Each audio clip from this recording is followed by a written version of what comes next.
तो आज हम देखेंगे कि ये जो बरान के हिफाजती इक़दामात हैं, इनका ख़ानदान पर क्या असर पड़ रहा है। मतलब दिलान, गुल, फ़िराद, जहान, हसन, ये सब किरदार कैसे रद्द अमल दे रहे हैं। सबसे पहले तो बारान और दिलान की बात करते हैं। रातों को वो हथियार लेकर पहरा दे रहा है और उसका कहना है कि भाई जब तक खतरा टल नहीं जाता कोई चैन से नहीं बैठेगा, सबको साथ रहना है उसकी नज़रों के सामने। गुल का क्या हुआ? फुरात उसे लेने गया था ना? हाँ, लेने गया था, लेकिन जबरदस्ती करने की कोशिश की। गुल ने साफ इनकार कर दिया। अच्छा जी, उसने कहा जब तक तुम अपनी गलतियां नहीं मानोगे, अपना रवैया ठीक नहीं करोगे, मैं नहीं आऊंगी। तो फिर वो वापस कैसे आई? बारान लाया उसे? हाँ, आखिर में बारान गया, लेकिन गुल का मौकफ बड़ा वाज़ेह था। वो अपनी शरायत पर आई है। ये दिलचस्प है।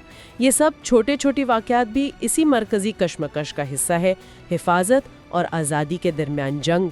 तो खुलासा ये है कि केस 303 में हवेली एक प्रेशर कुकर की तरह बन गई है। तनाव बहुत बढ़ गया है।